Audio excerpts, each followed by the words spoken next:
today is day 46 since I started my Whole30, Real30, whatever thing. And I feel so weirded out about food, and I'm really not in a good place with it. And so I come on here and I share my journey transparently with all of you because I don't have it all together. I'm still trying to figure this out. I don't know what's happening. But I think for me, doing this was a really big mistake. A really big mistake. I love the idea behind it. I read the books. I was like, I love this. It's all about food freedom. Yeah, and like figuring out what my sensitivities are, and you know, and breaking up with bad habits, and dumping the emotional eating and all this other stuff. I love that about it, but I kind of have obsessive tendencies, which is why I had to break up with my scale. I had to throw my scale away because I would wake up in the morning and I would weigh myself first thing after I peed before I had any water to like see what the number on the scale said. And that number would dictate whether or not I was going to have a good day, whether or not I was having success in my life.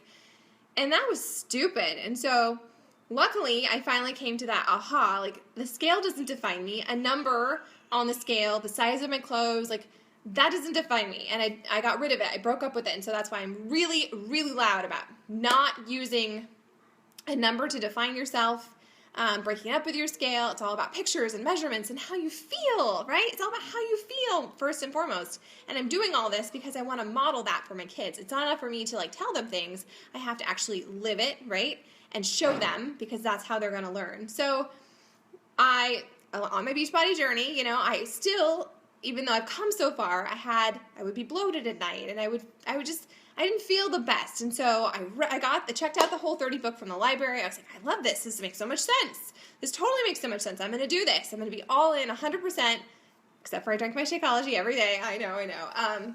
But I did it, and no cheats other than my Shakeology, which I honestly don't think is a cheat, and I know it makes me feel better. But now, here I am. Day 30 came and went, and day 31, you're supposed to reintroduce one thing and then wait a couple days, notice how you feel. Are you sleeping okay? Are you moodier? Does anything hurt? Do you have indigestion, diarrhea, whatever, right? So you're supposed to do that. And so that's where I've been so paralyzed and so afraid to try something because maybe I'm going to have a bad reaction and maybe it'll be completely off limits for me. But at this point, I'm not living. All I do is think about food, and for me, that's where the Whole30 screwed me up. And they say it's food freedom. It's supposed to free you from all this. It's supposed to help you break up with all that stuff. And I feel like for me, it awoke that. It awoke the OCD, obsessiveness, freaking out about it. And that's not healthy. That's not healthy. That's not how I want to live my life. And like my kids are all eating like Pirate's Booty and Takis right now. And I was like pissed off. Like, damn it.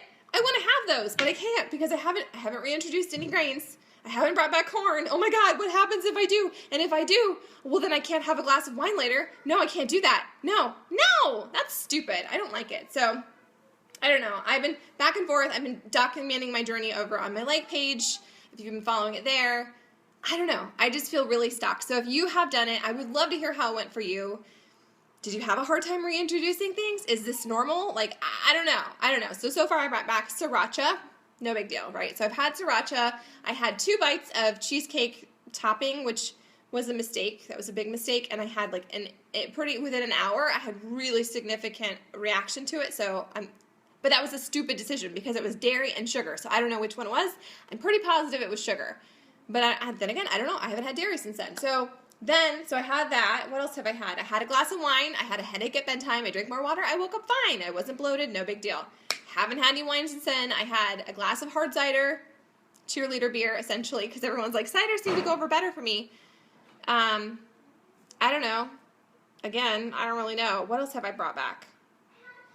I don't know. I haven't brought back really anything. I'm kind of stuck. I'm stuck, and I feel obsessed about food, and it's kind of lost its joy, and that's making me really angry. So, I don't know. I'm just sharing what's happening with me, how it's going, because I know a lot of you have been on the fence, you've been thinking about it, and maybe for you it will set you free. Maybe for you it will really help you. I already knew going into this that I was an emotional eater. I already knew that I was a tired eater. Like, I already knew these things, and I already knew I had, coffee syrup, thanks.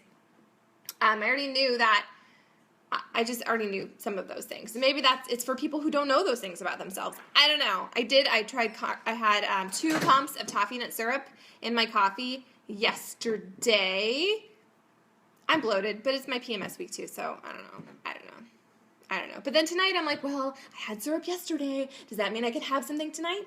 I don't want to live in a bubble where food and alcohol and everything has so much control. That's the whole reason I'm a Beachbody coach, right? Is to create freedom in living your best life and finding balance, whatever that is, right? But in being able to have things and enjoy them and not beat yourself up about it. So I am living on this really awful cycle right now of beating myself up, and I'm not even having anything for the most part. So really I'm just living in this, like, it's creating anxiety. Thanks, Whole30. You're creating anxiety for me. It's creating anxiety, and I'm kind of freaking out, and I just really don't know.